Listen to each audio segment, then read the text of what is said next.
This is one of the most distressing French criminal cases. In April 2004, 10-year-old Jonathan Coulombe was abducted from his bed at a holiday camp in Loire-Atlantique, despite the fact that 5 other boys were sleeping nearby and the group had plenty of chaperones. Although his body was discovered 6 weeks later and the police had a suspect from the beginning, the investigation stalled for years without a single lead in what was clearly a sexually motivated crime. However, after 14 years of fruitless searches, an unexpected witness turned the case upside down. The police tracked down a dangerous predator who hunted in places where he could easily capture his prey, a seasoned killer who led investigators to seek answers beyond the country's borders.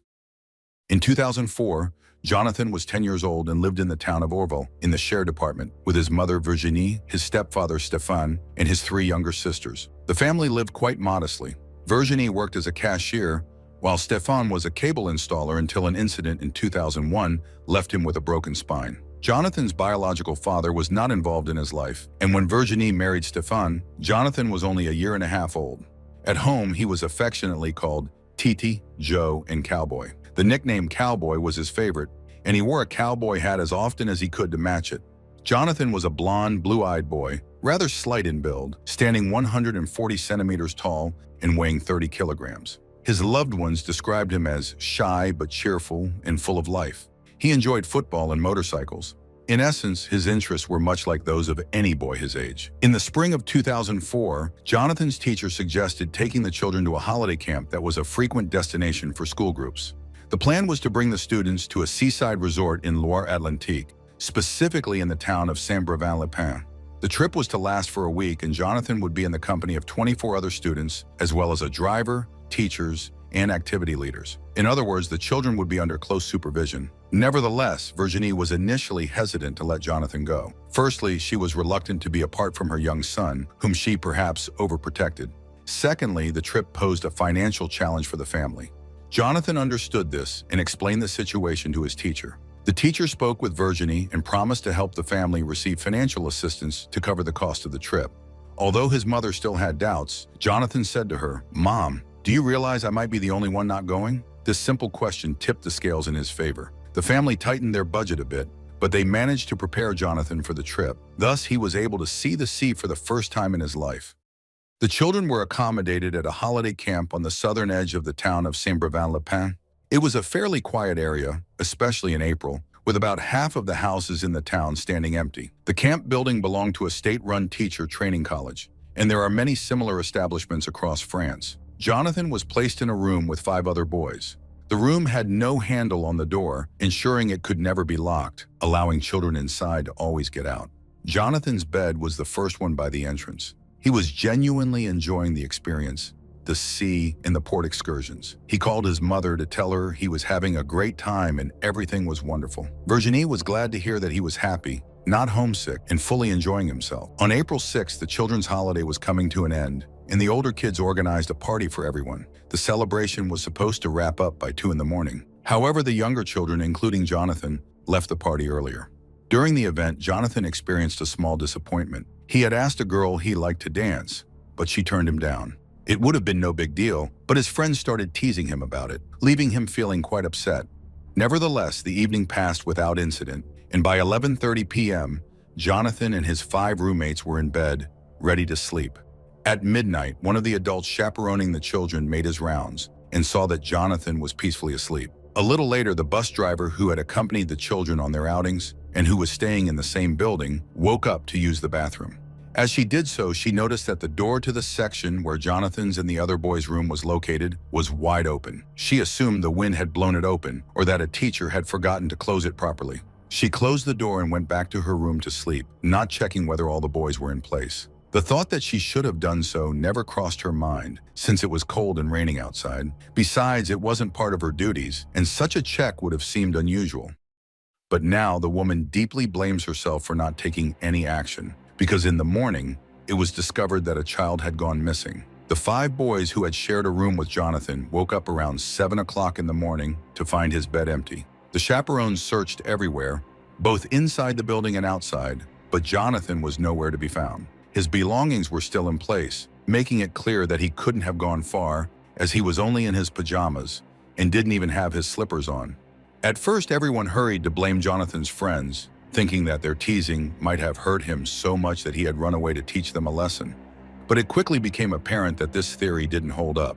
Jonathan wasn't the kind of reckless little boy who would run off into the cold, rainy, and windy weather, barefoot and in only his pajamas. The sense of alarm grew stronger. The idea that he might have run away lasted only a few hours, especially since Jonathan's parents had given him very clear instructions. If you ever want to come back, just call and we'll come right away. The police officers who arrived at the scene leaned toward the theory of an abduction. Given that children are often kidnapped by relatives, and since Jonathan had a biological father, suspicions initially turned to him.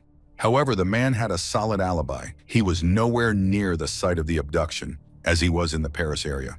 This meant, as difficult as it was to believe, that Jonathan had likely been taken by a stranger. Whoever did this had to possess a considerable amount of cold-blooded nerve to enter a building and abduct a child. It's assumed that the kidnapper chose Jonathan simply because his bed was the first one by the door, making him the easiest target. It's a chilling thought, but he was, unfortunately, the most convenient choice. Jonathan's roommates were, of course, gently questioned. One of them thought he had heard a car during the night, but wasn't sure if it might have been a dream. Another boy remembered seeing the beam of a flashlight and hearing a man's voice asking, "Are you awake?" A search team was quickly assembled, and the area to be covered was vast. The holiday camp bordered a wooded area that led out to a highway. The fence separating the camp from the road wasn't secure. In fact, in some places it had even fallen apart. Although the location was generally quiet, and nothing like this had ever happened there before, the camp's safety measures left much to be desired. Anyone could come and go freely, a fact that became tragically clear only too late.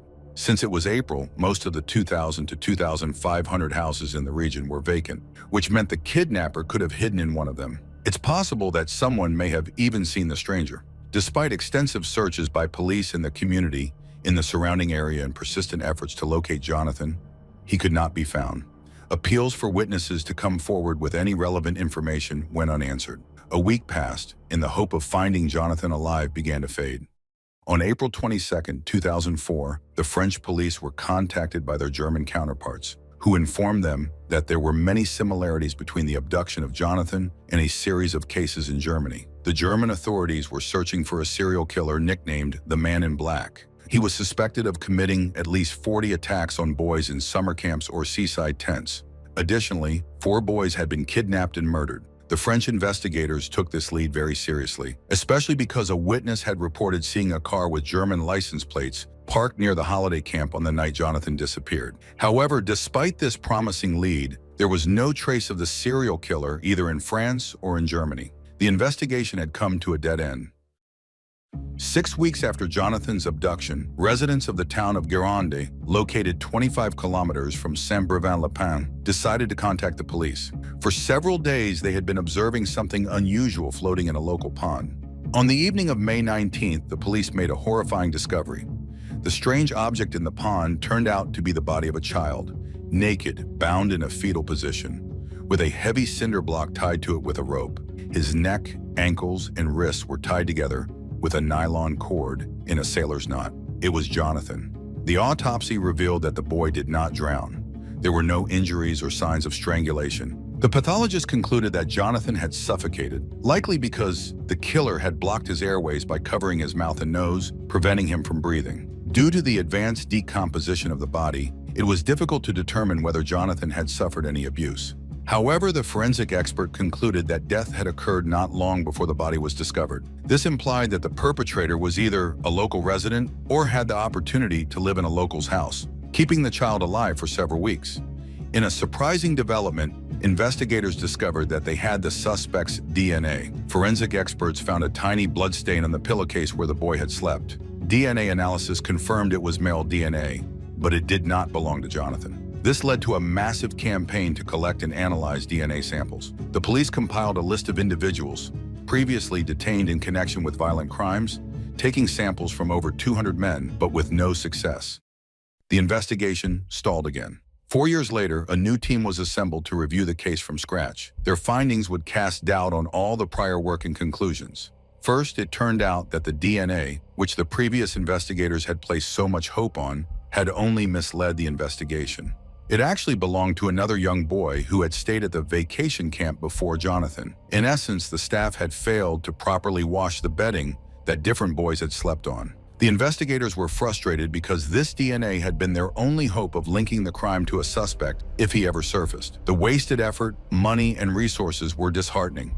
But that wasn't all. A review of the autopsy report revealed that Jonathan had died several hours after the abduction, not right before his body was discovered in the pond. This cast doubt on the theory that the perpetrator had remained in the town or a nearby village. In fact, he could have left immediately after the murder without staying in the area for long. At this point, the trail of the German serial killer known as the Man in Black resurfaced. The officers checked all the workers from Germany who were employed in France at the time of the crime. In an attempt to bring attention back to the case and restart the investigation, the police created a website dedicated to the case in 2008. Several appeals for witnesses were made in Germany. However, in France, the efforts led to nothing. On the other hand, their German colleagues made much more progress in the search for the elusive Man in Black. The German police first interrogated Martin in 2007 regarding child attacks. However, he was not charged due to a lack of evidence. But several years later, he was arrested again, and he confessed to his crimes. The man admitted to dozens of instances of abuse and the murder of 3 boys. He denied the murder of a 4th boy from the Netherlands, who was also linked to the Man in Black. As it turned out later, he was indeed not involved in that crime. Martin Ney, born in 1970, worked as an animator, teacher, and camp counselor, so he was well acquainted with children. At the age of 24, Martin Ney tried to become a foster father. Although he was a young single student and didn't quite fit the role, the Child Welfare Services accepted his application due to a shortage of foster parents in Germany at the time. He was entrusted with the care of a 12-year-old boy who lived with him until he reached adulthood, and the man never mistreated him. He hunted where he could carefully choose his prey. Completely normal by day, he turned into a monster by night. Martin Ney did not work at the holiday camp in Saint-Brevin-les-Pins during the kidnapping of Jonathan. However, he knew the layout of the rooms there in intricate detail. This gave him the opportunity to get into a car, drive several kilometers, enter the building without obstacles, take his victim, and disappear just as quietly. In 2011, Martin Ney was interrogated regarding the murder of Jonathan. However, while his confession in Germany seemed to be an act of goodwill on his part, he had no intention of cooperating with the French police. The man vehemently denied his involvement. He might have had some form of alibi. Martin's bank card was used in Germany on April 7, 2004, more than 800 kilometers away from the crime scene. Of course, someone else could have used the card. Nevertheless, Martin Ney appeared to be a highly convincing suspect. His handwriting perfectly matched that of the killer of Jonathan. However, without any evidence, witnesses, or the man's confession, the case again took a back seat. Nearly 14 years had passed since Jonathan's murder. During all this time, his family had been living in a nightmare. Yet the investigators never gave up. A breakthrough in the case didn't come until 2018, when an inmate serving time in the same prison and cell as the Man in Black claimed to have important information about the Jonathan case. The man said that he had become friends with his cellmate, Martin Ney, and that Ney had confided in him. Martin confessed to him that he had kidnapped and murdered a boy in France. Of course, testimonies from prisoners are often, to say the least, unreliable. But this time, the investigators believed the man because he knew details about Jonathan's abduction and murder that had never been made public. These facts were known only to the investigators and the investigative judge. Some of the details weren't even known to them. For example, Martin told his cellmate that during the commotion, he had lost a leather backpack with documents in France. Martin was also very surprised that he hadn't been arrested in connection with the case earlier, as he had been seen by a witness, a man walking his dog. This man had seen Martin dispose of the victim's body. Indeed, there was testimony from a retired farmer who became a witness to a strange scene on April 9, 2004. He saw a car stop at the edge of a pond, the same pond where Jonathan's body would later be found. The trunk of the car was open and facing the water. The car had German plates, and, most interestingly, on that day, the farmer was indeed walking with his dog. Overall, the inmate's testimony sounded very convincing and was backed by a lot of facts. As a result, the French police threw all their efforts into searching for this brown leather backpack. They appealed to the public in France, seeking witnesses who might have found it many years ago. However, nothing came of this attempt. On October 9, 2019, France made a bold move and requested the extradition of Martin Ney. In January 2021, He was transferred from Germany to attend a hearing for Jonathan's case. On January 25th, he was formally charged with murder. Then began a race against time. A treaty between Germany and France stipulated that France had 8 months to prosecute the accused. If they succeeded, Martinet could face life imprisonment for the abduction and subsequent death of a minor under 15 years old.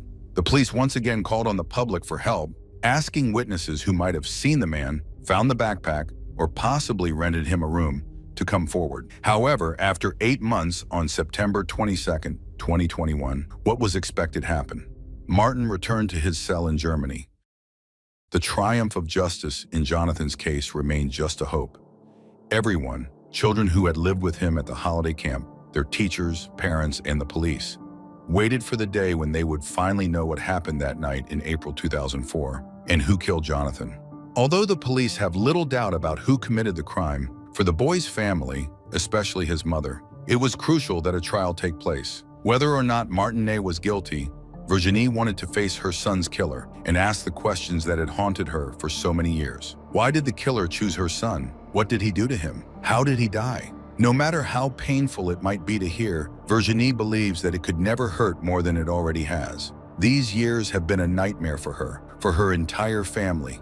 And until the true criminal is convicted, these questions will never disappear.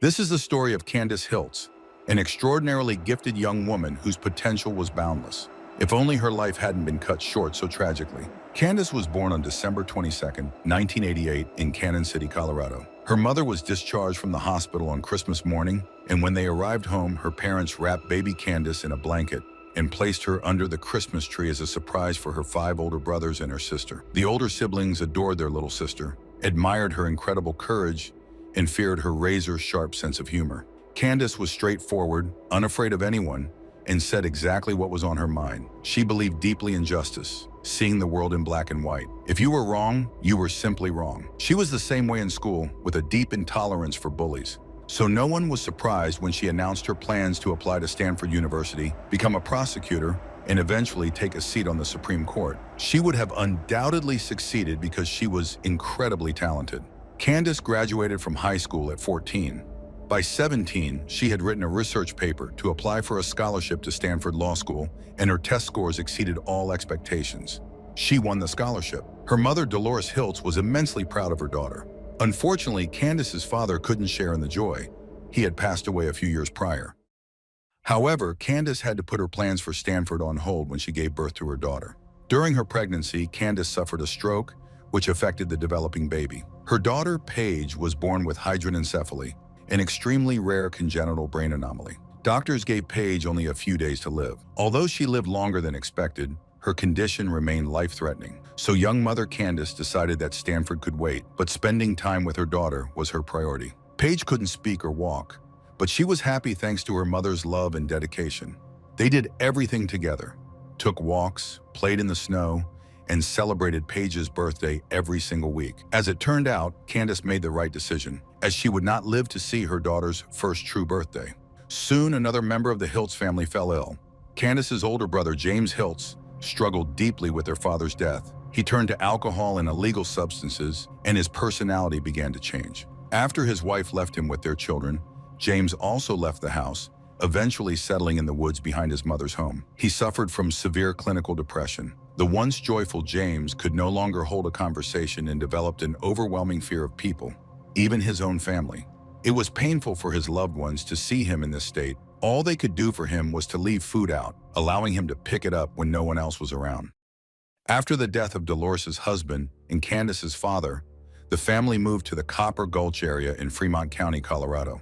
By the summer of 2006, Dolores was living there in a trailer with Candace and Paige. That summer marked the beginning of a series of events that, according to Dolores, triggered a chain reaction leading to her daughter's death. One day, while returning home from the store, mother and daughter turned onto their road in Copper Gulch and noticed 2 cars parked on the roadside.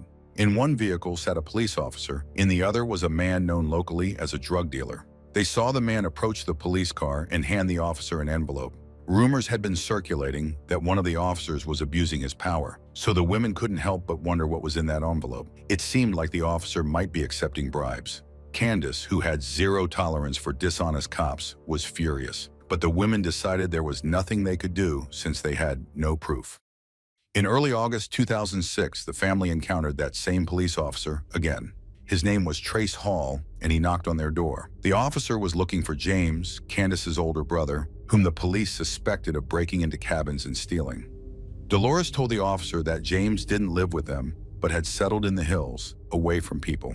She tried to explain that they had little contact with him, but the officer abruptly cut her off, accusing her of lying. At this point, Candace stepped in, outraged by his words, and began yelling at the officer. He threatened to arrest her if she didn't calm down. Candace held out her hands and said, "Go ahead, arrest me. I'll tell everyone how you take envelopes from drug dealers." The officer was visibly shocked. He spun around and briskly walked back to his car. That incident frightened Dolores, especially as strange things started happening afterward. A few days later, she came home and couldn't find Jackson, the family's dog. She was puzzled. Even when he went outside, he never left the yard. Since they lived near the edge of the forest, Dolores feared that a mountain lion might have taken him. She searched all the nearby hills and wandered through the woods until dark, but Jackson was nowhere to be found. Tuesday, August 15, 2006 arrived, and Candace was completely exhausted. Her young daughter, Paige, had a high fever all night. Dolores didn't want to leave her daughter and granddaughter alone, but she urgently needed to go into town to help a friend. Candace assured her she would lie down to rest, and ignoring her inner voice, Dolores left. While she was gone, Candace's boyfriend and Paige's father, Jesse Weaver, stopped by. As he approached the front door, he could hear Paige crying hysterically. Entering the house, he was met with a horrifying sight: a large pool of blood on the floor and splatters across the walls. Following the sound of Paige's cries, he found her in her crib in Candace's room. But Candace herself was nowhere to be found. Holding his daughter, Jesse rushed to the neighbors. Around 3:20 p.m., Dolores returned with Jesse's mother. Jesse asked if Candace was with them, and the question left them speechless. Dolores hurried into the house. The entryway was covered in blood, and the back door was open. She went to Candace's room, looked around, and then noticed the bed. It was slightly lifted and propped up as if someone had placed a speaker under it. A turquoise blanket was sticking out from beneath. Dolores pulled on the blanket and found Candace. The wound on her head was so horrific it was as if she'd been nearly decapitated. 1,000 thoughts rushed through Dolores's mind, from "I love you" to "Who did this?" She felt trapped in a nightmare from which she couldn't wake up. It took the police nearly an hour to arrive at the crime scene. During that time, Dolores held her daughter's hand, refusing to let go. The detectives who arrived had never encountered such a brutal murder. The killer had shot Candace in the face, chest, and back of the head. What baffled them was why her body had been hidden under the bed. Typically, a victim isn't moved from the scene, especially since hiding her wouldn't have seriously delayed the investigation. The police couldn't understand why the killer would do this. Fortunately, Paige was completely unharmed. Detective Robert Dodd was assigned to the investigation. Throughout the entire investigation, he spoke with Dolores only twice, and each time briefly. He had little information for her and answered her questions evasively. However, he immediately ruled out Candace's boyfriend, Jesse Weaver, as a suspect. His alibi was verified. After examining the crime scene, the police concluded that Candace likely heard a noise behind the house and walked down the hallway toward the living room, where she encountered someone who shot her. Suspicion immediately fell on her older brother, James, as the two hadn't been on the best of terms recently. A search for James Hiltz began. Police knew he often slept outdoors, and locating him across such a vast area took several days. Heavily armed officers scoured the forest, even deploying a helicopter. During the search for Jimmy Hiltz, police made a horrifying discovery. They found Jackson, the Hiltz family dog, tied to a tree, already severely decomposed. His leash was still on him, as though he'd just been brought into the woods.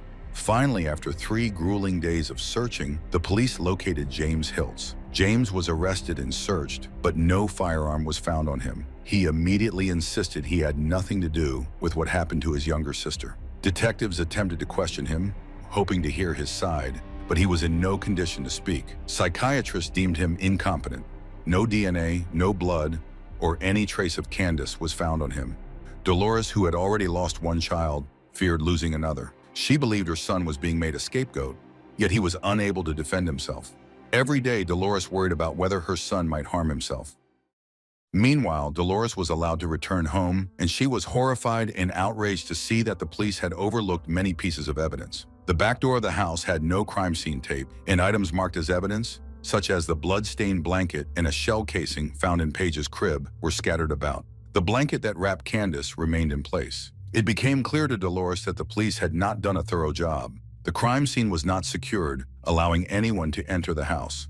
Along with one of her sons, who was studying forensics, she collected evidence and tried to present it to the detectives at the station, but no one would listen to her. Finally, after some time, a detective came to her home, demanded the bags of evidence, and left. Dolores was furious with the police. In January 2007, she filed an official complaint, noting that the officers had poorly handled the crime scene. She also shared her theory that detectives from the Fremont County Sheriff's Office were involved in the murder of her 17-year-old daughter. In fact, she believed that 7 officers were implicated. As time went on, the police had no other suspects besides James. However, in the absence of evidence proving that James had killed his sister, he was only charged with burglary. Before the trial could begin, he was deemed incompetent and sent to a psychiatric facility for an indefinite period until his mental health improved. Immediately after that, the murder investigation stalled. The public wanted to know more about the case, but law enforcement provided no information, including the autopsy results. They didn't even disclose how many times Candace had been shot. The case was left unattended, as if everyone had forgotten about it, even though it remained open. 10 years passed. In 2016, street racer Rick Ratzliff, who had an interest in history and vintage items, decided to purchase a storage unit at an auction. Potential buyers were allowed to quickly inspect the contents of the unit. Rick noticed a police uniform and had emergency lights for a police car and became eager to buy it. Since there were no other bidders, he acquired the unit for $80. Inside, he found a police uniform with the name Robert Dodd on the shirt. He also discovered bags labeled evidence, containing items such as a rope, an axe, socks, and a blanket. Rick couldn't believe his luck. He sought advice from a police acquaintance, but didn't realize that the acquaintance would hastily relay their conversation to Robert Dodd. The detective and his wife contacted Rick via social media, offering to buy the storage unit from him. They spun tales about family heirlooms and photographs being left behind. Rick merely laughed and told them not to hope for that. Sheriff Jim Baker of the county also reached out to Rick, warning him that his life could now be in danger. Rick took this as a threat and reported it to the FBI. Ultimately, it was discovered that the items from the storage unit were linked to the unsolved murder case of Candace Hiltz. How could the evidence end up among a detective's personal belongings? And how could he forget to pay the rent, leading to the sale of the unit? Due to public pressure, in January 2017, Robert Dodd was suspended from his position, and the police launched an internal investigation. The detective resigned and moved to Texas. Thanks to the persistence of journalists, the autopsy results were made public, revealing a lot of new information about Candace's murder. She had been shot 7 times. A .410 shotgun was used to shoot her in the face, while a .45 caliber Colt revolver bullet was found in her chest. Additionally, 5 .22 caliber bullets had been fired into her head from behind. When it became known that 3 different types of bullets were found in her body, Dolores became convinced that her son James was not the killer. She believed that at least 2 people had shot her daughter simultaneously. Jackson, their dog, had been killed 5 days before Candace's death to facilitate the intruder's access to the house. Whenever anyone approached, Jackson would bark loudly. On August 15th, in the middle of the day, only Candace and Paige were at home. The killers likely did not know that Dolores had left and may have come in pairs or threes. Dolores speculated that Candace heard someone breaking into the house and ran to the living room. At that moment, one person shot her from the front, while another shot her from behind. A third individual could have used the third type of weapon. The killers then dragged the victim to the bedroom to hide her, and at that moment, Candace's body likely twitched, which can sometimes happen after death. This prompted them to shoot her again, and one of the spent casings ended up in Paige's crib. In her home, Dolores had also seen towels that the killers must have used to wipe themselves. These were later found discarded nearby, and DNA from the towels did not belong to any family member, which completely exonerated James. Furthermore, no weapons were found on James during his arrest, raising questions about how he could have obtained 3 different types of firearms. Additionally, James was terrified of interacting with other people, leading the family to believe he could not have conspired with anyone to kill his younger sister. The victim's loved ones were convinced that the police were hiding something. Clearly, there was a sinister undercurrent to the case that they had not yet suspected. In May 2017, Robert Dodd's troubles continued to mount. He called a junkyard to request the removal of trash from his home and its disposal. However, an employee became suspicious when he noticed that much of the waste resembled evidence. Among other items, there were several DVDs, a crime scene investigator's bag with the county abbreviation, a computer, and about 15 to 30 tapes labeled violence. Envelopes contained statements from victims of sexual assaults, many of which appeared to have been made by children, as they included drawings depicting what had happened to them. This discovery indicated that Detective Dodd not only stored evidence in a storage unit, but also took it home. While none of the items found were directly linked to Candace's murder, the situation looked extremely bad for the detective. In May 2017, Robert Dodd faced accusations of misconduct. An investigation into his actions began in June 2018. It was revealed that Dodd had stored numerous items collected during the investigation into Candace Hiltz's case in his personal storage unit. Most of the so-called evidence was found in the woods during the search for James Hiltz, and it was later determined that these were merely discarded items that did not pertain to the case. However, police cannot simply throw away such items. They must be cataloged and documented before disposal. Detective Dodd was too lazy to go through this process, so he left the items in his storage unit, intending to deal with them later, but ultimately forgetting about them. Once he learned that his unit had been sold at auction, he quickly made a list of the items, backdating it to 2007.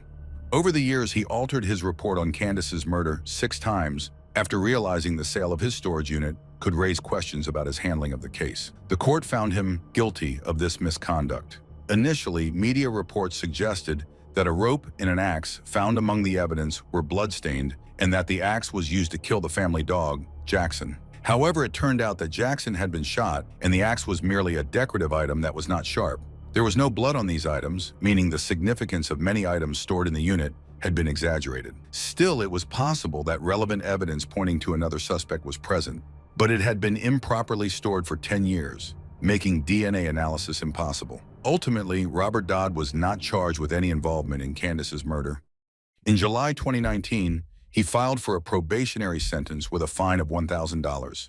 The Hiltz family considered this punishment a slap in the face. Following Dodd's case, 10 other police officers unrelated to the Hiltz investigation were also relieved of duty.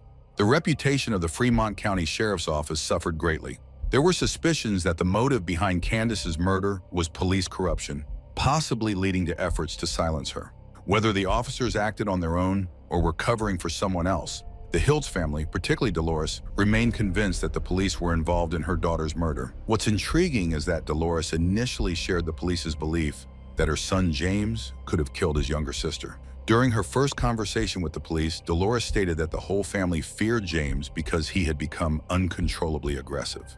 This conversation was recorded on video, though she now claims she never said such things. James hadn't always been this way. Following their father's death, he struggled to cope, became addicted to substances and alcohol, and started working in a morgue in 2005.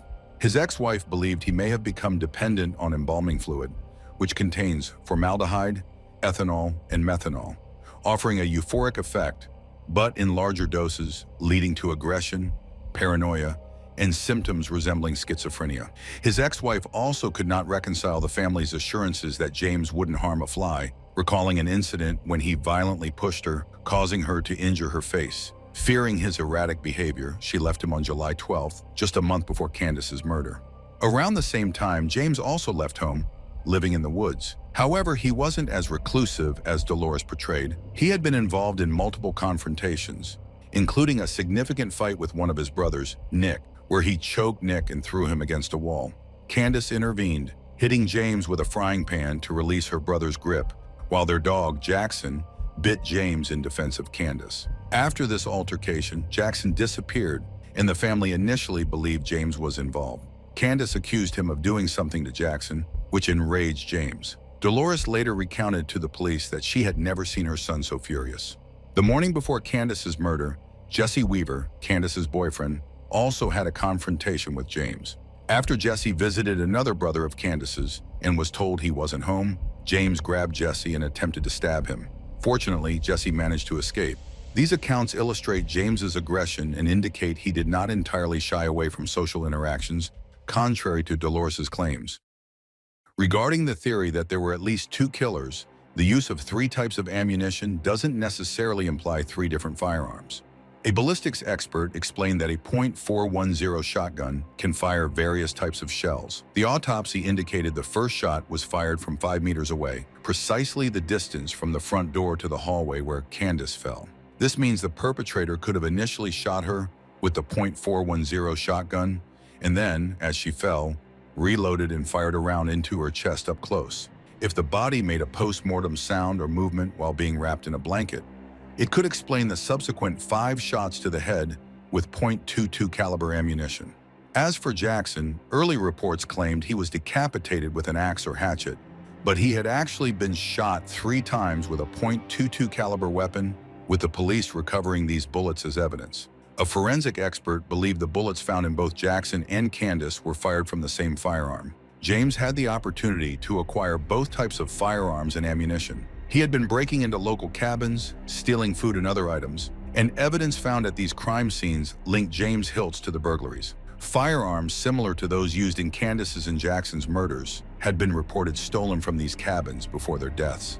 A .410 shotgun was later found in the woods, indicating someone had attempted to break it with an axe. Alongside it, officers discovered a flashlight, a bloodied shirt, and a bloodied towel containing a piece of skull, confirmed to be Candace's. This suggests that after killing Candace, the perpetrator fled through the woods. Further supporting the theory that James could be the murderer is the observation that if corrupt police officers had killed Candace, they likely wouldn't have gone through the effort of dragging her body into the bedroom, propping the bed with a computer speaker, and hiding her beneath it. Officers with experience at crime scenes would know such actions would not effectively conceal the murder. This awkward attempt to hide the body suggests panic or guilt on the part of the perpetrator. Conversely, this could indicate someone had set James up, as no blood or DNA belonging to Candace was found on him, nor were there any fingerprints on the weapon. The bloodied towels Dolores discovered were clearly used by the killer or killers, and DNA on them didn't match James. Despite the circumstantial evidence, James was never charged with his sister's murder. He remains a patient in a treatment facility where he has taken on a role as a consultant, helping others.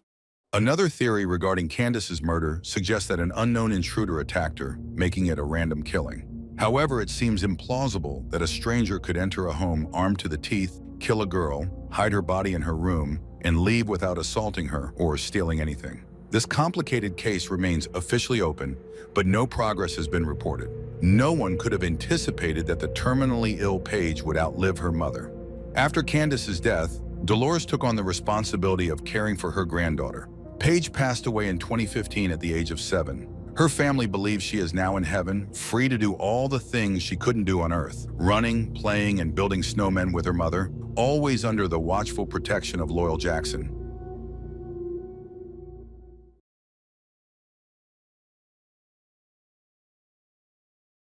Medford is a small town near Boston, Massachusetts. Though small, it packs a punch. This town has captured the nation's attention more than once. Amelia Earhart, the first female pilot to fly solo across the Atlantic Ocean, was born here. One of the largest bank heists in history also took place in Medford, when 5 men, including 3 former police officers, broke into a neighboring office and drilled a hole through a thick concrete wall. They then bored through 50 centimeters of concrete to reach the bank's vault. The robbers opened over 700 safety deposit boxes and stole $100 million in cash, gold, silver, and other valuables. Medford was also home to a regular family-owned restaurant, Bickford's, serving traditional American breakfasts, lunches, and dinners, a place where co-workers became enemies, where friendly smiles and sympathy turned into harassment, vandalism, assault, and ultimately led to one of the most notorious cases in Massachusetts history. Sandra, or Sandy Burfield, was in her early 20s when she moved to Everett, Massachusetts in 1988 to be closer to her sister, Sheila. She got a job as a waitress at Bickford's restaurant in Medford. Sandy was quickly hired because she was a very beautiful young woman with almond-shaped eyes and a thick mane of hair. She also had a knack for making friends easily. In the restaurant business, being outgoing and friendly is incredibly important, and the manager was very pleased with her. Apart from the occasional tardiness, there were no complaints about her work. She was sociable, great at connecting with people, and an incredibly kind person. Sometimes a homeless man would come into the restaurant and Sandy would feed him steak and breakfast from her own tips. She knew all too well that not everyone had it easy in life. At 16, she gave birth to a little girl named Diane, who was born with spina bifida. Sandy desperately wanted to spend all her free time with her daughter, but she needed to work, and Diane required constant care. Sandy had to place her daughter in a specialized clinic, but visited her whenever she could. Among Sandy's colleagues was Stephen Caruso. Stephen was studying photography, had a passion for computers, and had been a regular at the restaurant for 6 years, sometimes visiting a couple of times a day. He enjoyed the good food and casual chats with the staff. In 1993, the restaurant manager hired Steve as a handyman. He was highly skilled with his hands and excelled in various repair tasks, electrical work, plumbing, carpentry. Steve could do it all, but as talented as he was with his hands, he was equally strange in his interactions with others. Meanwhile, to save up for a car and visit her daughter more often, Sandy took a second job at a bar. She worked twice as much, but enjoyed both jobs, and now she had 2 sources of income. The bar became her second home. Sandy often spent time there even when she wasn't working. Tony Markin, a longtime friend, also liked to visit the bar. For many years, Sandy and Tony had been close friends, and after 8 years of knowing each other, they finally started dating. It happened naturally, as if they had always been meant to be together. Sandy's co-workers from the restaurant also liked to stop by the bar after work to have a drink. It was a great time for everyone, except for one dark cloud: Steve's behavior. He always came alone and acted inappropriately with the women, staring at them with a creepy, unsettling gaze. At the restaurant, Steve had his favorite waitresses. People joked that he changed them like gloves. He would specifically come in during their shifts and sit only at tables they were serving. The waitresses knew he was a bit odd but tolerated it. In 1996, it was Sandy's turn to become his favorite. Up until August 1998, their interactions were unremarkable. Sandy considered their relationship casual, almost friendly. In August 1997, Sandy's daughter Diane passed away, a devastating tragedy for her mother. After the loss, Sandy tried to be even kinder to everyone and didn't look down on people who behaved strangely. She became more patient, forgiving, and motherly, showing unconditional love to all. She also extended this friendly compassion to Steve. It's possible that Steve misinterpreted Sandy's vulnerability after her daughter's death and her friendliness toward him. He hovered around her, no matter what she was doing. While having a regular customer in the restaurant is generally a good thing, Steve became a distraction for Sandy when she was trying to take other customers' orders. In short, he paid too much attention to Sandy and was overly intrusive, which turned into a problem. At the end of August 1998, Steve began taking more assertive actions, inviting Sandy to see a movie at the theater. She politely declined the offer, but Steve didn't stop trying to impress her. He even went as far as washing Sandy's car without her permission. He continued to sit in his usual spot, watching Sandy without taking his eyes off her, smirking the entire time. Even Sandy's patience eventually ran out, and she started trying to minimize her interactions with him. After her repeated requests, the restaurant manager asked Steve to sit at a table in a different section of the restaurant. On August 24, 1998, Sandy was spending time at the home of one of her older sisters. Somehow, Stephen found out she would be there and showed up uninvited. Without opening the door, Sandy told Steve to leave. She was home alone and became very frightened. Around that time, Sandy started keeping a journal, documenting all the strange incidents involving Steve. It seemed she had a bad feeling about the situation and wanted to leave a record of his persistent and unsettling behavior. Sandy decided not to let things slide and took the initiative. Among the restaurant's regulars was a police officer, and Sandy asked him to have a word with Stephen. In the middle of the day, in front of all the customers, the officer approached Stephen and demanded that he stop bothering Sandy. Stephen felt humiliated. He rushed to the restaurant manager and threatened to file a lawsuit for discrimination. He also demanded a meeting with Sandy outside of the restaurant. Stephen even called the headquarters of the company that owned the restaurant, claiming that his conversation with the police officer had been insulting and demanded that Sandy be fired. He went on to say that Sandy was mentally unstable and offered to pay for her psychiatric treatment. However, the headquarters repeated that he was not allowed to sit at her table and Sandy would no longer serve him. At that point, it seemed like Stephen should have let the situation go and started eating at a different restaurant. Even in a small town, there were plenty of other options. But no, he continued to frequent the same restaurant, sitting in the same dining area, though not at Sandy's table. The way the restaurant was set up, though, allowed him to see her no matter where he sat, even though there were 3 separate dining areas. So even sitting in a different section, Stephen's eyes still followed Sandy, and his face burned with anger. Thus began an open hostility between the 2 colleagues. Sandy asked the restaurant to ban him from the premises.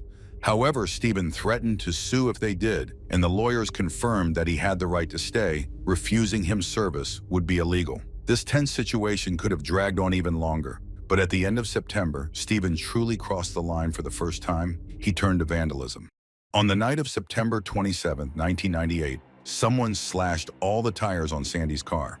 There were no witnesses to the incident, and although Sandy suspected Steve, she had no proof. Theoretically, it could also have been her boyfriend, with whom she had temporarily broken up. But on the night of September 30th, 1998, just before dawn, while Sandy was lying on the couch at home, she heard someone trying to puncture her tires again. She looked out the window of her second-floor apartment. She noticed someone walking away from her car. He was dressed all in black and wearing a hood, so she couldn't see his face. But she recognized Steve by his distinctive walk. The man seemed to slightly hop when walking, while swinging his left arm forward and backward. She reported the incident to the police and said she suspected Steve. Fearing further acts of vandalism, Sandy installed a surveillance camera that constantly filmed the street below. On October 4th, 1998, when she was about to leave for work, her car started acting up. The repairman discovered that someone had poured battery acid, electrolyte, into the fuel tank. When she returned home, Sandy watched the footage from the camera. The video clearly showed the vandal approaching her car at 3:15 a.m. Once again, Sandy recognized Steve by his distinctive walk, though. Like last time, he was dressed in black and wearing a hood. On October 25, 1998, around 2:15 a.m., someone once again poured the same liquid into Sandy's car's fuel tank. She was at home watching the act of vandalism on the monitor connected to the camera. First, a red car passed by her house. It was only partially visible, but Sandy knew Steve drove a similar car. 4 minutes later, from the direction where the red car had gone, a man in black clothing and a hood approached. His face was not visible. He was carrying something in his hand. The vandal approached Sandy's car, did something to the fuel tank, and returned in the same direction he had come from. At that moment, Sandy was calling 911. During the call, she ran downstairs to the first floor, from where she could observe the scene from a window in the hallway. As the man was leaving, he slightly turned his head for just a moment, but it was enough. She unmistakably identified Steve as the vandal. However, unfortunately at that time, acts like this did not result in an arrest. Sandy realized that she needed the help of law enforcement and sought a restraining order to prevent Stephen from coming near her or her car. However, at that time, the law did not allow for action against a stalker unless the victim was in a relationship with them. If Sandy and Steve had been dating and then he started damaging her car, that would have been a different case. But since there had been no relationship between Sandy and Steve, except for possibly work-related interactions, Steve also worked part-time at the restaurant as a handyman, he could only face administrative consequences. That was the extent of what the law could offer her at the time. Sandy persisted and managed to get the restraining order. It prohibited Stephen from coming within 90 meters. The order also barred him from visiting her workplace, resulting in him losing his job at the restaurant. Sandy believed the law would protect her, but instead it only infuriated Stephen even more. He somehow convinced himself that Sandy was mocking him, which drove him into a rage. Stephen paid no attention to the legal restrictions, even when the court tightened the conditions of the restraining order, extending the distance he had to maintain from her apartment to 450 meters. Thanks to video footage, he was charged with 3 counts of criminal property damage, though the police couldn't prove that Stephen had slashed her tires the first time. Until his trial in January 1999, Stephen was released on bail. However, a couple of months later, he was seen driving back and forth around the restaurant while Sandy was working. His bail was revoked, and he was returned to jail until the trial. The court found Stephen guilty of criminal property damage. He was sentenced to 6 months in prison and an additional year of probation. He was required to undergo a psychiatric evaluation, stay away from Sandy and the restaurant, and pay $3,000 in restitution. Stephen's conviction was a huge relief for Sandy. She never complained, but it was clear that she could breathe easier and no longer felt the need to constantly look over her shoulder. However, as the day of his release approached, she became anxious and tense once again. Stephen was released on July 29, 1999. After his release, Sandy's boyfriend, Tony Marson, with whom she had resumed dating, gave her a folding knife for self-defense. She slept with the knife under her pillow and always kept it with her. After a while, she wrote in her diary, "A car stopped near the cafe. The driver looked inside. I saw it was Stephen. The stalker had returned. He knew the distance he needed to keep from Sandy so that she couldn't do anything about it. He often stood across the street, watching her through the window. He was out there when she left work. He appeared out of nowhere, tormenting her with phone calls.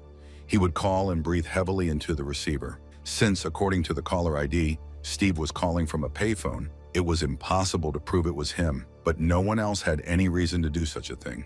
Sandy felt like everything had started all over again. Her boyfriend Tony was getting fed up and was planning to confront Steven. However, Sandy forbade him from intervening.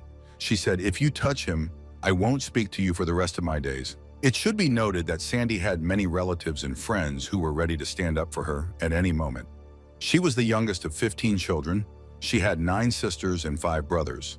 Moreover, the employees of the restaurant and bar where she worked treated her like family, a close friend. All she had to do was hint at it, and they would have talked to Steven immediately.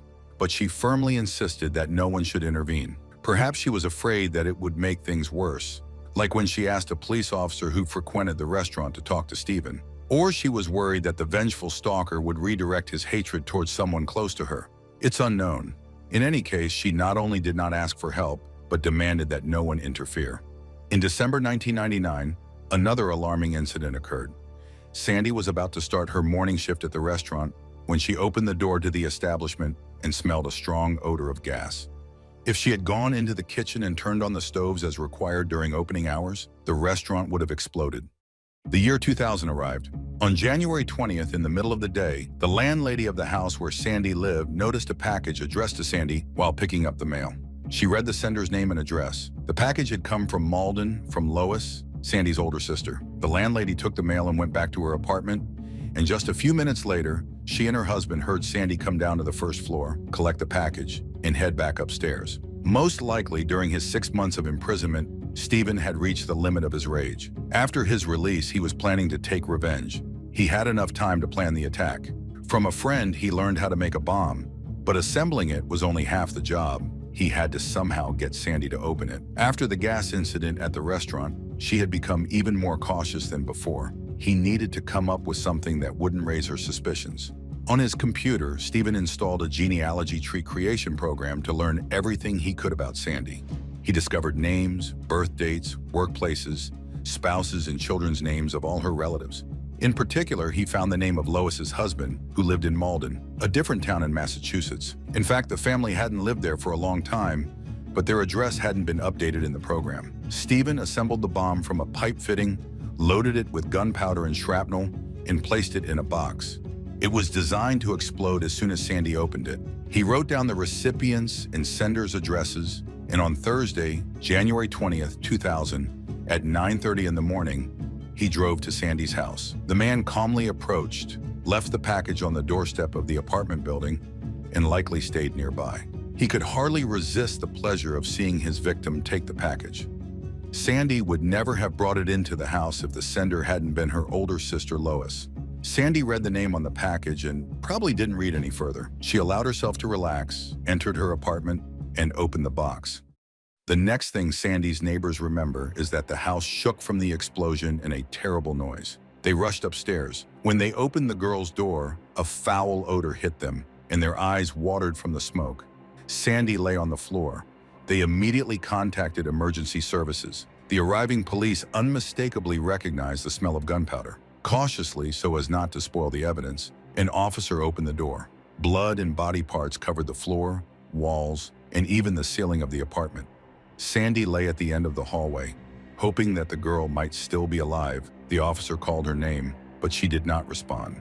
Sandra Burfield was dead at the age of 32. Most likely, Steven was the last person to see his victim alive. Her loved ones and friends tried to find solace in the fact that she probably didn't realize what had happened. When Sandy's boyfriend Tony was called to be informed of the news, his sister answered the phone. She screamed hysterically, her legs giving way beneath her. She could only utter, "He got to her." No one doubted for a second who the killer was.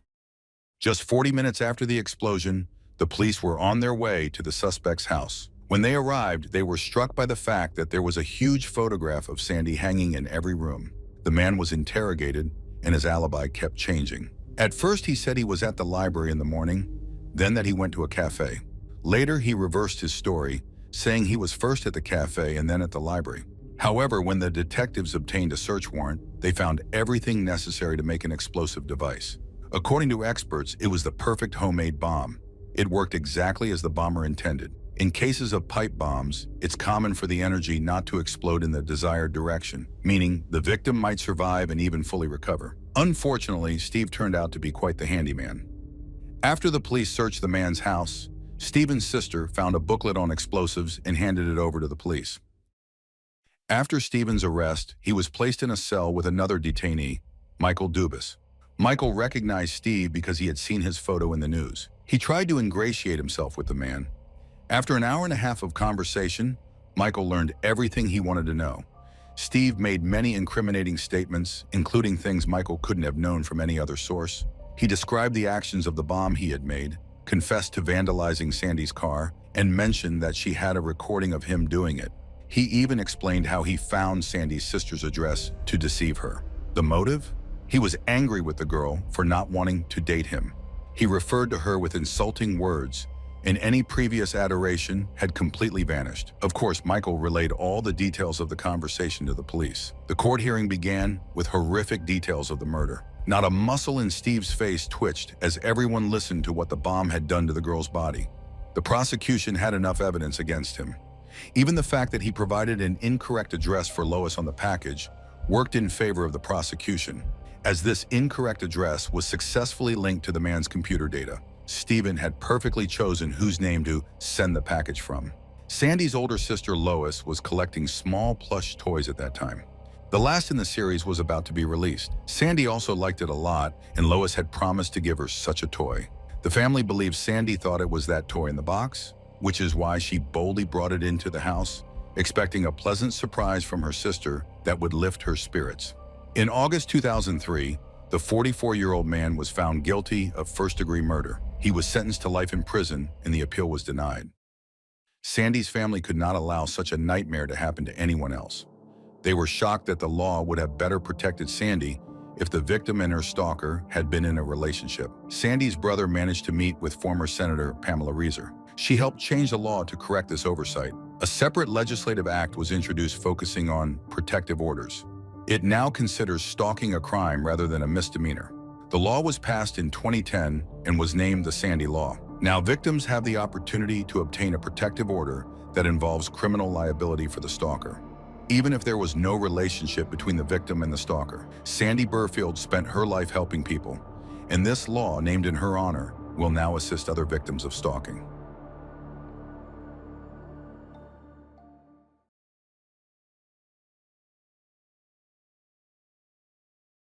The Bermuda Islands are a British territory in the western part of the Atlantic Ocean, located about 1,000 kilometers away from the coast of the USA. It is not a country in the traditional sense, nor is it a state with a developing economy. The Bermuda Islands can boast one of the highest per capita income levels in the world. The country takes pride in its safety for travelers, stunning beaches with pink sand and golf courses. Thanks to these attractions, it annually attracts 500,000 tourists, primarily from the USA. With a small population and low crime rates, local newspapers have always written about tourism and local entertainment, but only until the summer of 1996, when the world was shocked by the murder of a young tourist from Canada, and the subsequent injustice cast a shadow over the idyllic islands. In June 1996, 16-year-old Rebecca Middleton from Belleville, Canada, graduated from the 11th grade with top grades, as she had worked hard for it. Rebecca, or Becky, was the youngest daughter of David and Cindy Middleton, who had separated when she was 13 years old. Fortunately, her parents had divorced amicably, and the children enjoyed spending time with both their father and mother. Being an active girl, Rebecca had a passion for water sports, loved sailing, and was involved in windsurfing. She loved spending time with friends, but always remembered the boundaries she shouldn't cross. In general, one could say that many parents dream of having such a daughter, cheerful, active, full of life, yet responsible. This is precisely why David and Cindy reluctantly allowed Rebecca to fly to the Bermuda Islands with her best friend, Jasmine Means. Jasmine's father, Rick Means, lived on the main island, and the girls were supposed to stay at his house and be under his care throughout the vacation. Nevertheless, It took a year of negotiations and communication between the parents over the phone before Cindy and David were convinced that they could let their daughter go so far.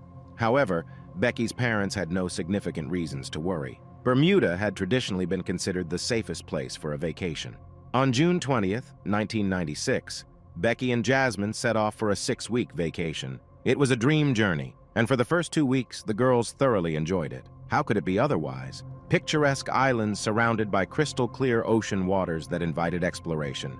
And then there were endless opportunities to sunbathe on the beach with its astonishing pink sand. On June 27th, Becky celebrated her 17th birthday far from her family.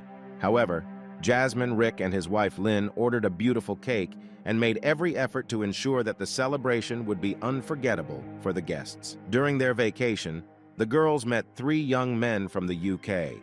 Also visiting for the summer, Russell McCann, Ben Turtle, and Jonathan Cassidy, whose father was a police officer who had been transferred to the island from Britain. On July 2nd, 1996, it was Russell's turn to celebrate his birthday. The young group had planned to arrive by boat, but the weather interfered with their plans, and due to the rain, they had to abandon that idea. At the last moment, they decided to go to a pub. To celebrate Russell's birthday, the young people chose the oldest and most respected pub, which also happened to be a seafood restaurant. On the Bermuda Islands, alcoholic beverages could be ordered starting from the age of 18. Nevertheless, the girls had a few glasses of beer and cocktails. After leaving the pub, the young people decided to take a walk to their friend's house in the town of St. George's to the east of the main island. They spent some time at their friend's house, but when it was time to return home, the girls were slightly delayed, and they missed the time when they should have called Rick to pick them up. Moreover, Becky and Jasmine had had a few drinks and were worried that Rick would be upset. That's why, at 1:08, the girls called a taxi and went to wait for it on the street. When the taxi didn't show up by 1:45, the girls returned to their friend's house and called the taxi service again. The operator told them that the taxi had come, but the driver hadn't seen them, so he had left.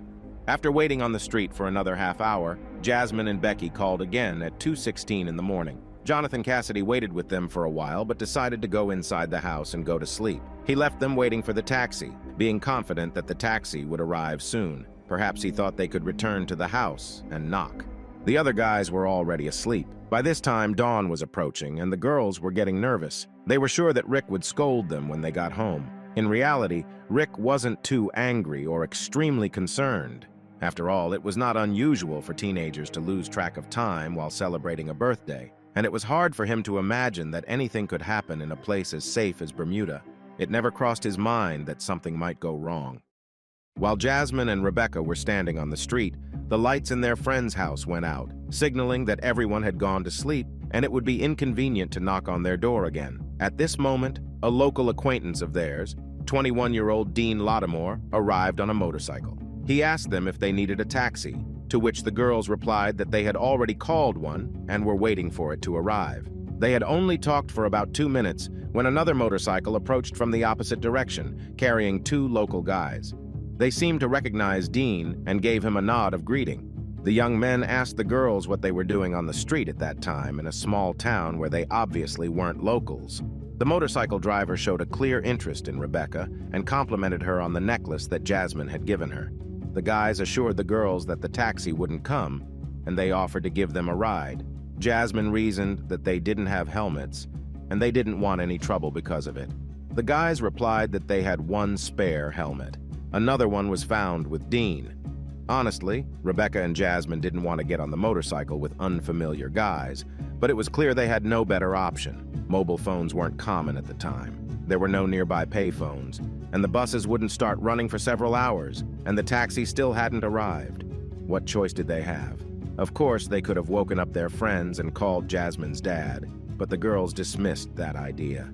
Since Jasmine was slightly bigger in build than Rebecca, she sat on Dean's motorcycle, and Rebecca sat on the other motorcycle between the 2 guys. All of them set off. The guy's motorcycle with Rebecca on it was in front, and Dean and Jasmine followed behind. Jasmine had asked Dean not to rush, and he carefully drove her. As a result, the guys on the other motorcycle quickly distanced themselves. At the bridge, Dean chose a shorter route, and around 2:30 in the morning, Jasmine was already home. She was surprised that her friends were not there yet, as Rebecca should have arrived before her. The spare key was in its place by the door, and the door to the house was locked. With growing anxiety, Jasmine waited for Rebecca. Finally, unable to wait any longer, she went to her dad and said that she had lost Rebecca. Rick couldn't understand how the girls could have separated, but he got in the car and they began to look for Rebecca. Jasmine was too scared to admit to her dad that her friend had gotten on the motorcycle with two completely unfamiliar guys. She only said that she had last seen her on the bridge. While Jasmine and her father were looking for Rebecca near the bridge where Jasmine had last seen her, about 13 kilometers away, four friends were driving along Ferry Reach Road after a pleasant evening. Dana Rollins, a club DJ, was behind the wheel. Suddenly, the car's headlights caught sight of a figure lying in the darkness on the road. Dana got out of the car and cautiously approached. He saw that it was a young girl, a teenager. She was partially undressed, lying with her back to the car, curled up in a ball. The girl was covered in blood, and it appeared that she had been attacked before she managed to crawl to the road. She couldn't speak due to a deep wound on her throat, but attempted to say something.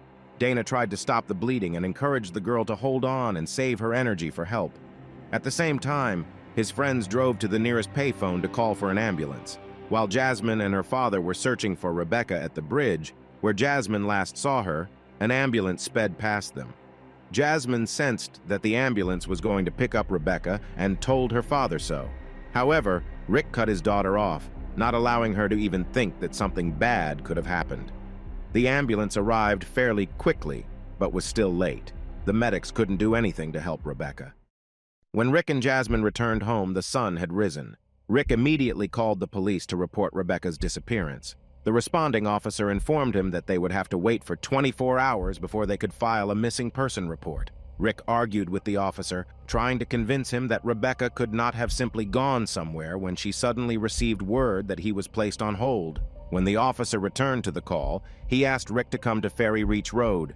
Rick inquired if they had found Becky, but the only response he received was, "Go to the bridge." In frustration, Rick hung up the phone, and he and his daughter drove to the indicated location. Even from a distance, they spotted numerous police cars and officers, clearly working at a crime scene. Rick got out of the car and asked his daughter to wait for him. He didn't want her to see what he feared he would find beyond the police barricade. Approaching the scene, Rick noticed a body bag. Investigators unzipped the bag and asked him if he could identify the person inside. Rick admitted that Rebecca had been so severely injured and had lost so much blood that he had to look a second time before he could tell the investigators that it was her. He attempted to embrace her, but the police officers pulled him away. Hysterics overcame him, and he cried out in pain and despair, striking the police van in disbelief. Jasmine, who was still sitting in the car, heard her father's screams and realized that Rebecca was no more. On the way back home, both father and daughter were in a deeply sorrowful state. Rick didn't know how to tell Rebecca's parents that their daughter was dead. Not just dead, but brutally murdered. How could he tell them that he hadn't protected their daughter, whom he had promised to take care of? Having given Rick the opportunity to inform Rebecca's family, the investigators wanted to speak with him and his daughter. It's difficult to imagine the horror that overcame Rick when Jasmine informed the police that Rebecca had gotten on a motorcycle with two strangers. This was the first time he had heard of it. Jasmine didn't know their names, only that they were two young men on a motorcycle, a description that could fit many local men. She knew Dean, the one who had driven her home, but not the other two. The brutal murder of a young Canadian tourist on Bermuda, a place heavily dependent on tourism, could have had a significant impact on the country's economy. Therefore, there would have been immense pressure on the investigators to solve the case as quickly as possible. However, the inexperience of many of the investigators, as well as potential breaches of standard police procedures, complicated the collection of evidence. Nevertheless, they managed to gather evidence at the crime scene. Rebecca's bustier had been cut from her shoulders, and her skirt was torn in the front. The necklace that had caught the attention of the men was nowhere to be found, possibly taken by the perpetrators as a souvenir. Typically, in cases of suspicious deaths in Bermuda, an autopsy is conducted by an outside expert. However, in this case, the autopsy was performed by a local hospital pathologist, who openly acknowledged a potential lack of skills and experience for such work. Still, the authorities pushed for haste, and he concluded that Rebecca had been subjected to brutal violence before her death. suffering deep wounds that affected vital organs, including the neck wound, which led to her demise due to shock and severe bleeding.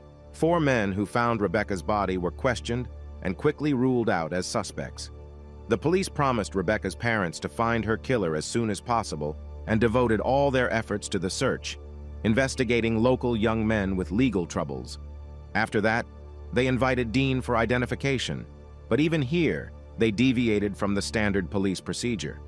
There was no two-way mirror or opaque barrier between Dean and the suspects, nothing that would allow the witness's identity to remain hidden. What was even more horrifying was that Dean recognized one of the guys who had driven Becky, but he knew how dangerous and vengeful that person was. He was afraid for his family, his son, and ultimately for his own life, so he claimed that the guys were wearing helmets and he didn't see their faces. Following the unsuccessful identification, the police, in a hurry to apprehend the culprits, offered a $10,000 reward for any information leading to the arrest of the criminals. They continued to interrogate potential suspects when a breakthrough occurred on July 9th, 6 days after the crime. Dean decided that what had happened was too terrible to let the killers escape punishment, and, despite his fear, he provided the investigators with the names of the guys who had approached the girls on a motorcycle that evening. They were 21-year-old Jamaican native Kirk Mundy and 17-year-old Justice Smith. Kirk had just been released from prison on bail awaiting trial for a bank robbery case. Justice Smith came from a decent family but had dropped out of school and was getting into trouble after associating with Kirk. The guys were arrested and charged with Rebecca's murder. In Bermuda, 17-year-old Justice could be tried as an adult, so they faced the highest possible punishment if convicted. Shortly after that, another witness contacted the police. He explained that he and a friend had a breakdown near the crime scene. While they were waiting for assistance, Justice and Kirk pulled over to chat with them. The witness stated that Kirk appeared unusually disheveled, and there was blood on his shirt. Nevertheless, Kirk and Justice continued to deny any involvement and insisted that they were nowhere near that road. Justice claimed they were at a nightclub, while Kirk stated that he was at home with his girlfriend, who was expecting a child. The police collected DNA samples from the two and sent them to a laboratory in Canada for testing. While awaiting the test results, another witness emerged, having seen the 2 guys on the motorcycle at 3:20 in the morning. He noticed that a white piece of fabric covered the motorcycle's registration number. Interestingly, the white vest that Rebecca was wearing that evening was never found. Kirk Mundy knew that he was facing a serious charge for murder. Understanding that he was linked to the crime scene and that his DNA was being analyzed, he requested a meeting with a lawyer. The lawyer directly told him that if his DNA matched the semen found on the girl, his alibi of being at home would be completely disproven. In response, Kirk decided to provide a statement to the prosecutor, admitting that he had assaulted the girl and that Eustace had killed her, making him an involuntary accomplice to the crime. Kirk revealed that he had thrown the knife, used in the murder, into the water from a bridge. The prosecutor's office, under immense pressure to solve the case, quickly struck a deal with Kirk before waiting for the DNA test results in exchange for his testimony against Eustace. In court, Kirk apologized before being sentenced to 5 years in prison for his involvement in the crime. The remarkably lenient sentence deeply upset Rebecca's parents, but their nightmare was far from over. Just 2 days after this sentence, the results of the DNA comparison arrived. Justice Smith's DNA was not found at the crime scene. Only Kirk Mundy's DNA was present.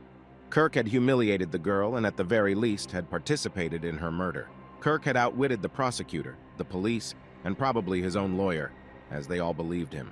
The prosecutor confronted Kirk, demanding an explanation for how his DNA ended up on the girl. Kirk claimed that as they were riding on the motorcycle, Rebecca whispered that she was willing to be intimate with him. After he fulfilled her wish, he claimed he walked to the water to wash up when he suddenly heard Rebecca scream, "No!" He rushed back, and it appeared as though Eustace was striking her in the face. However, a few seconds later, he noticed that she was bleeding from her throat. They quickly fled on the motorcycle. The prosecutor did not believe a word of Kirk's story and attempted to accuse him of intentionally murdering Rebecca, but it was too late. By law, a person cannot be tried twice for the same crime. Kirk slipped through the prosecutor's fingers. The prosecutors decided to at least seek justice in the case against Justice Smith. There was no sign of his semen on Rebecca, possibly because he used a condom. 2 condom wrappers were found near the crime scene, but such evidence wouldn't be admissible in court. Therefore, the most crucial piece of evidence became the knife, approximately 10 centimeters long with a broad blade, that the culprits had discarded from the bridge. The prosecution called on renowned American pathologist Michael Baden to examine it, who also re-examined the autopsy results. He explained that when a serrated knife makes contact with skin, it leaves markings as unique as fingerprints. The wounds on Rebecca's body matched the knife found under the bridge. In Justice's home, a set of relatively rare knives from the same manufacturer as the murder weapon was discovered, missing one knife. The evidence continued to mount, but proving anything was difficult because the initial autopsy had been conducted with errors. For instance, the body had been washed before the examination was completed. Additionally, no skin samples from the attacker's nails were taken from Rebecca. These samples could have revealed who she had struggled with before her death: Kirk, Justice, or both. However, based on his experience, the pathologist concluded that the person responsible for her death was not acting alone. The pathologist's analysis indicated that before Rebecca's murder, she had suffered shallow but highly distressing and emotionally intimidating wounds, which he referred to as Jamaican torture. The distinct edges of these wounds and the absence of cuts on the girl's hands suggested that one assailant held her head and arms behind her, while the other used the serrated knife to scratch and cut her forehead. She was on her knees at the time, and her tormentor loomed over her. The pathologist believed that these torturous wounds were meant to coerce the girl into doing things during the attack that she had initially resisted. After the attacker obtained what he wanted, he slashed her throat with the knife. Rebecca died within minutes, and due to her internal injuries, she wouldn't have been able to make it to the road by herself. Again, two people had to carry her. The bruises on her wrists and smudges on her boots pointed clearly to two individuals. After this ordeal, the perpetrators left her to die from blood loss. In November 1998, the trial of Justice Smith began, and his parents hired a lawyer from Britain to defend their son. Suddenly, a week before the trial, the lead prosecutor left the Bermuda Islands, and his replacement had little time to prepare for the trial. Complicating matters, all the evidence against Justice was circumstantial. Nevertheless, the evidence appeared to be quite reliable. The last time Rebecca was seen, Kirk and Justice were taking her on a motorcycle, and they were identified by Dean. Witnesses connected the guys to the crime scene. The pathologist clearly stated that two individuals were involved in the crime. The murder weapon matched a set of knives in Justice's kitchen. Shouldn't that have been enough?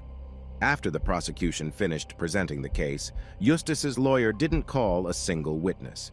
He simply argued that there was no semen, hair, fiber, or blood that could link Justice to the murder or violence, and thus the case against him should be dismissed, and the jury should be discharged. Nobody expected what would happen next.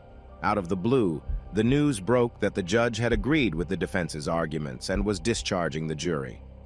Justice Smith walked out of the courtroom as a free man. Rebecca's parents were in shock. Cindy rushed out of the courtroom and David sat there, unable to move. Many in the courtroom were brought to tears by the injustice. Naturally, the prosecutor filed an appeal, arguing that the judge had not considered the circumstantial evidence, which was substantial.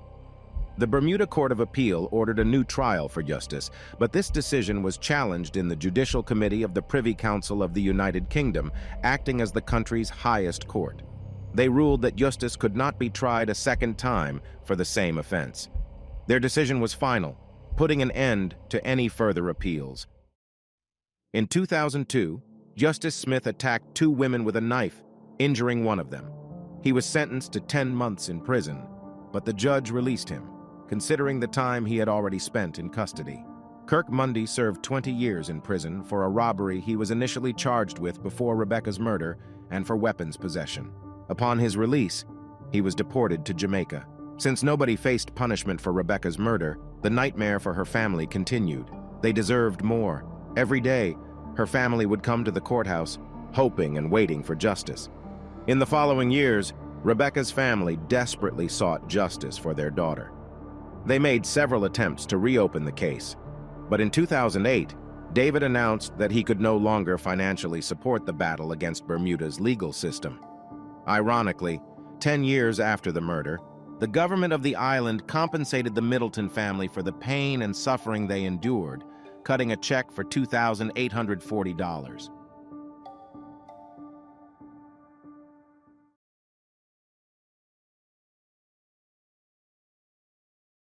November 4, 1989. A quiet night in the fashionable district of Daytona Beach, Florida. Only the lights on the porch illuminate the extravagant mansions whose occupants have long gone to sleep. Suddenly, the silence of the night was shattered by police sirens after a desperate call was received at the rescue service at 4:54 from the Fotopoulos family's house. In the bedroom on the second floor, officers found a man holding his wounded wife to his chest. Another man lay motionless in a pool of blood on the floor. Members of the small but influential Greek community in the city, Costa and Lisa Fotopoulos, along with Lisa's mother and brother, lived in a huge white mansion on the banks of the Halifax River. The officers were met by Lisa's brother, who led them to the bedroom on the second floor.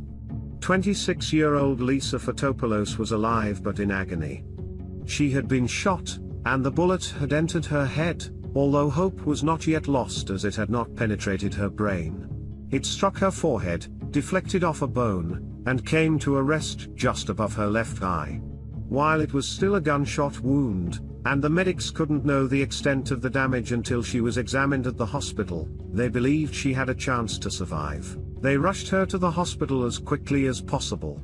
As for the young man lying on the floor, there was nothing that could be done for him. Costa had shot the intruder who attacked his wife, emptying the entire magazine into him.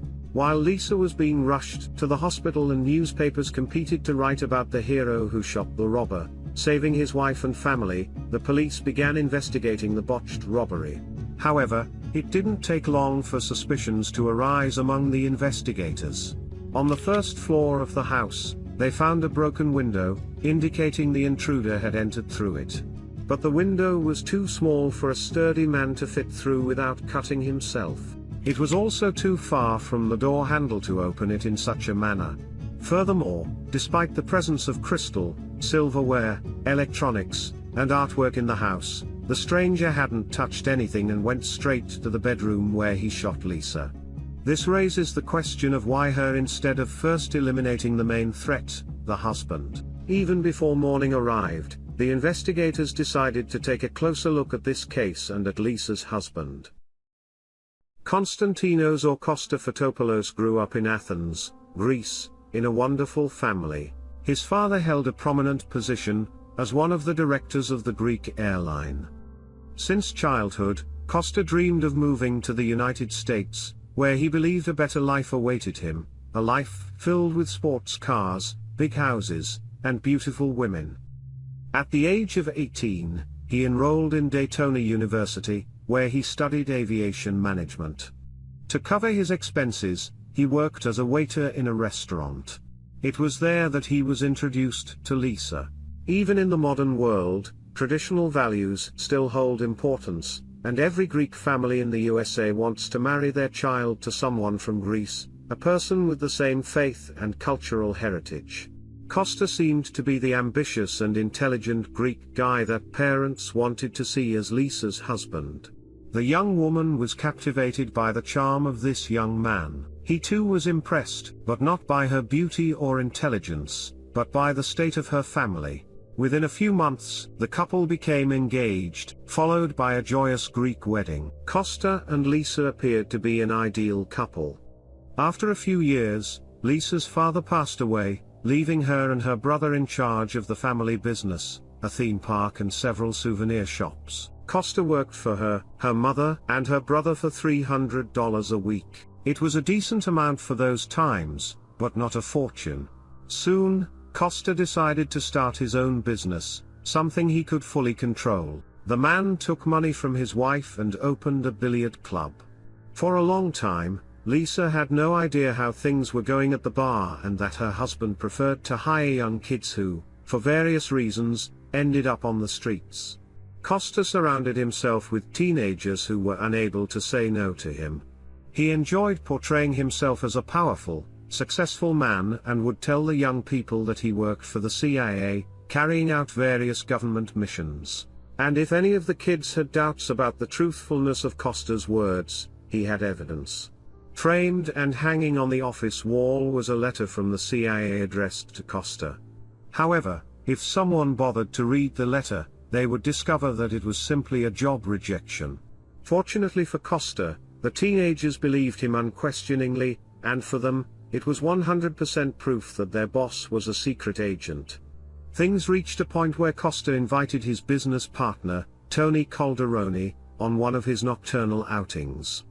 Tony, who didn't believe his friend's tall tales, decided to join him out of curiosity.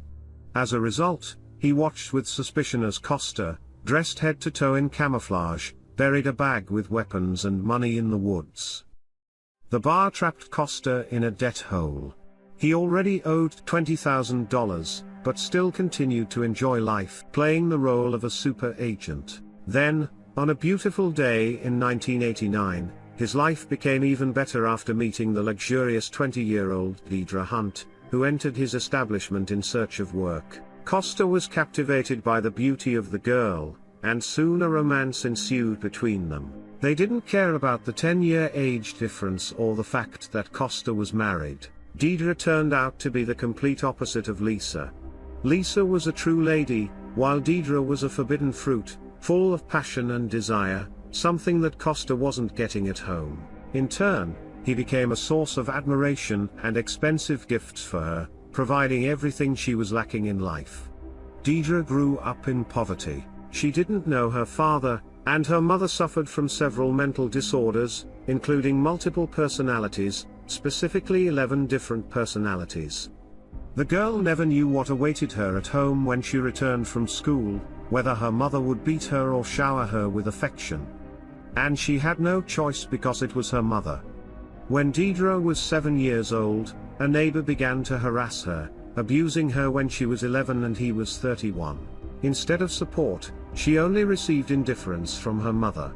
The woman didn't work, spending all the money on alcohol. The situation was worsened by the fact that Deidre had to wear orthopedic braces on her legs to walk properly, and her classmates, sensing Deidre's vulnerability, bullied the ugly duckling. However, everything changed after a few years. She no longer needed the braces, and the girl transformed into a beauty, dark hair, dark eyes, and an attractive figure. She began to receive a lot of attention from men. For Deidre, who had never heard a kind word at her address, it was a kind of drug. She indulged in it fully. At the age of 18, she got involved with a bad crowd and was arrested for armed robbery. After her release, the girl decided to start afresh, and in September 1989, she set off to Daytona Beach, where she could get lost among many street youths. But Deidre didn't get lost. She had charisma and beauty. She quickly became one of the highlights of the bar, strolling around in a black bikini and captivating the regulars. Deidre's difficult childhood and arrest didn't deter Costa. On the contrary, he saw in her a vulnerable girl whom he could manipulate, just like other teenagers hanging out in the bar.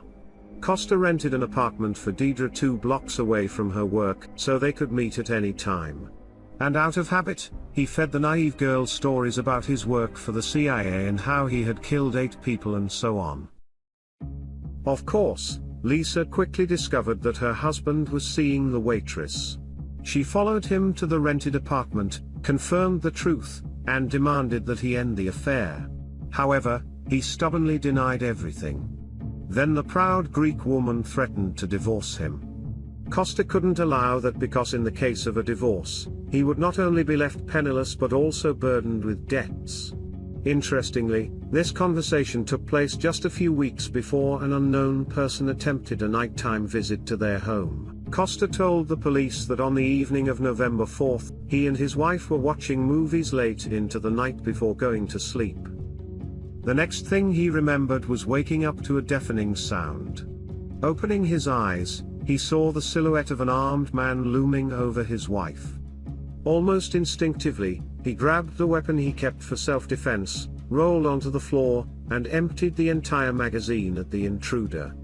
Miraculously, the bullet had narrowly missed Lisa's brain, and she not only quickly regained consciousness but also was able to speak. She confirmed her husband's account of them going to bed late and waking up in pain when he was talking on the phone with emergency services. However, Lisa added a few other interesting details. She saw her husband burying a black sports bag in the backyard earlier that evening, for some unknown reason. Furthermore, she recounted an incident that had occurred at her workplace just a week ago when someone had tried to rob her. A young man held a weapon to her and attempted to force her into a small office space. She managed to fall to the floor and crawl between his legs, escaping from him. Fortunately, he didn't pursue her.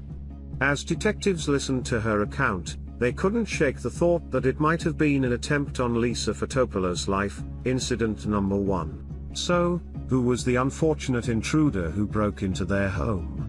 It turned out to be an 18-year-old named Brian L. Chase. His father stated that his son had been missing for a while, getting involved with a bad crowd that frequented Costa Fotopoulos bar. As the media buzzed about the incident, the news reached the teenagers who frequented Co-Star's bar. A phone call came into the police, altering the course of the investigation. The call was from a 20-year-old named Newman Taylor. Taylor believed that the police would find it interesting to know that if Brian Chase was the one who died, he had been hired to kill the woman. Taylor was a friend of Deirdre, and a few weeks ago, she offered him $10,000 to kill Lisa. It was a tempting offer, but what stopped him was his knowledge of Costa. Taylor was certain that he wouldn't make it out of the Fotopoulos house alive because Costa had an arsenal of weapons stored there. He refused, realizing that his own death could be part of the plan. Now, when he read the news, he immediately understood what had happened. Brian was his friend, and he didn't want Deirdre and Costa to get away with it. He knew Brian wasn't the killer, but he was terribly afraid of Costa. He realized that both he and Brian were in danger. The investigators believed the witness because it aligned with what they observed at the crime scene. The police wanted to talk to Deirdre, and they got lucky. She showed up at the police station herself. She confirmed Taylor's words but claimed that the idea to kill Lisa belonged not to her but to her lover. Lisa had found out about her husband's affair and planned to divorce him. In the event of a divorce, Costa would be left bankrupt, but if Lisa died, he hoped to receive a $700,000 insurance payout. In addition to that, Deirdre revealed that the bar was actually a front for money laundering. Costa had a business partner in Greece who produced counterfeit banknotes. That's why he hired street teenagers who didn't ask too many questions. The FBI had suspicions about this, but they didn't have evidence yet. Deirdre admitted that besides Taylor, she approached at least 3 other teenagers with an offer to kill Lisa. The initial plan was to attack Lisa at a Halloween party. However, her friend Taja James, who agreed to carry out the task, got scared of the crowd surrounding the victim. The next incident was the one Lisa reported to the police. After Taja's failures, Deirdre persuaded Brian to commit the crime, promising him $5,000. He was supposed to stage a car accident and then shoot her in the head. But Brian's car simply wouldn't start. The next time he tried to break into the house, he was scared off by the neighbors. Only on the 3rd attempt did he manage to get close to Lisa. Costa disabled the alarm, so the young man entered the house unimpeded, walked straight into the bedroom, and shot the sleeping young woman. He was supposed to shoot again, but the gun jammed, and while he was struggling with it, Costa emptied his entire magazine into him. Costa had initially planned to kill Brian to appear as a hero. But when he realized his wife was alive, he and Deirdre started brainstorming how to finish the job. They decided to dress Deirdre as a nurse and deliver a bomb disguised as flowers to Lisa's ward. Fortunately, the police were guarding Lisa's room, and this plan also failed. Deirdre's story seemed so incredible that the investigators could barely believe it. But it didn't end there. In an almost casual tone, sipping on a Diet Cola, and taking a drag from her cigarette, Deirdre claimed that she and Costa had killed before. Their victim was a young man, 19-year-old Mark Kevin Ramsey, who worked at Co-Star's bar. The young man knew about the money laundering but, unlike most teenagers who kept their mouths shut, he believed he deserved a share. He threatened to blackmail Costa, and Costa fired him. However, Supposedly impressed by the young man's audacity, Costa offered Kevin to join a secret club of hired assassins. According to his words, it was an elite group of trained killers who received thousands of dollars for complex tasks ordered by the CIA. Costa mentioned that all recruits had to undergo an initiation ritual. Kevin agreed and allowed himself to be taken to the woods and bound. Costa promised that he and Deirdre would simply shoot near his feet for a few minutes to make sure he wouldn't flinch and would be capable of such work. Suddenly, Costa gave Deirdre a signal, and she shot Kevin 3 times in the chest. Because it wasn't Kevin's initiation, it was Deirdre's. Then she approached the young man, grabbed him by the hair, lifted his head, and shot him in the temple. After that, Costa took his AK-47 and fired a final shot into Kevin's head. Then they both left without even untying their victim. As a successfully completed initiation ritual, Costa gave Deirdre a black beret and promised to make a monogram for the secret club when she tracked down and killed the next target. Upon hearing this story, the investigators began to suspect that they were dealing with a deranged person. The murder of a teenager, whose disappearance wasn't even reported. Her words seemed too far-fetched to believe. To expose the liar, they asked her to lead them to Kevin's body. Without hesitation, Deirdre showed them the way. The poor boy's body still lay in the woods, where the lovers had left him. But that wasn't all. Deirdre made an even more significant statement that caused a sensation. She claimed the existence of a video capturing Kevin's execution. Initially, Deirdre was enthused about the recording, but then she realized that Costa would use it to keep her as his accomplice under control. Was the girl trying to portray her lover as a psychopath to protect herself? Or was there really a video that would lift the veil of secrecy over the hired assassins club? The investigators had to ascertain this. Costa, of course, denied everything, but upon obtaining a search warrant, the police found a cassette in his garage. It was a fully captured video of the teenager's murder.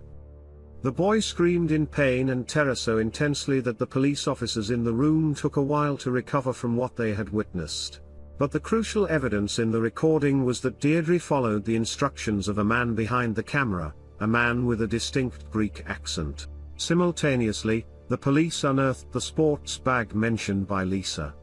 Inside were an AK-47 and a .22 caliber pistol, which the two had used during Kevin's murder. Deirdre Michelle Hunt and Konstantinos Fotopoulos were charged with the murder of Kevin, Brian, and the attempted murder of Lisa. During Deirdre's trial, prosecutors portrayed her as a ruthless and cold-blooded killer, but during Costar's trial, they presented her as his victim, someone who believed in his fabrications about secret agents and an exclusive club of top-notch assassins. The prosecutors themselves admitted to perceiving Deirdre's role differently in this case and couldn't agree on the matter. Perhaps the truth, as always, lies somewhere in between. Deirdre's mother testified in her favor, confessing to mistreating her daughter when she was a child. Deirdre saw nothing but chaos in her life, so it's not surprising that she fell under Costar's influence. According to her testimony, Costa physically and psychologically tortured her, extinguished cigarettes on her, burned her with an iron, and committed other atrocities. An hour before the verdict was announced, she decided to admit her guilt in the crime to avoid the death penalty. However, the judge showed no sympathy towards her. Watching the video of Kevin's murder was enough for him to sentence her to death. Deirdre appealed based on the fact that while she was in prison, awaiting the opportunity to testify against Costa, her lawyer struck a deal with a television show to sell her interview for $5,000. Deceptively, he brought the filming crew to his client, claiming it was merely preparation for her testimony in court, but once there, he revealed they were journalists and persuaded her not to resist and to tell her story. The lawyer was banned from practicing law for a year as punishment. Deirdre's sentence was commuted to life imprisonment. Costa, who was also sentenced to death, filed appeals, but they were unsuccessful. He is still awaiting the execution of his sentence, and possibly enjoying some attention by entertaining viewers with his tales about the CIA. Fortunately, even in this story, there are some positives. The doctors chose not to remove the bullet from Lisa's head, but she fully recovered and continues to lead a normal life, carrying on her father's work in Daytona Beach. She married a wonderful person and left behind the story with Costa and the 6 unsuccessful attempts on her life far behind her.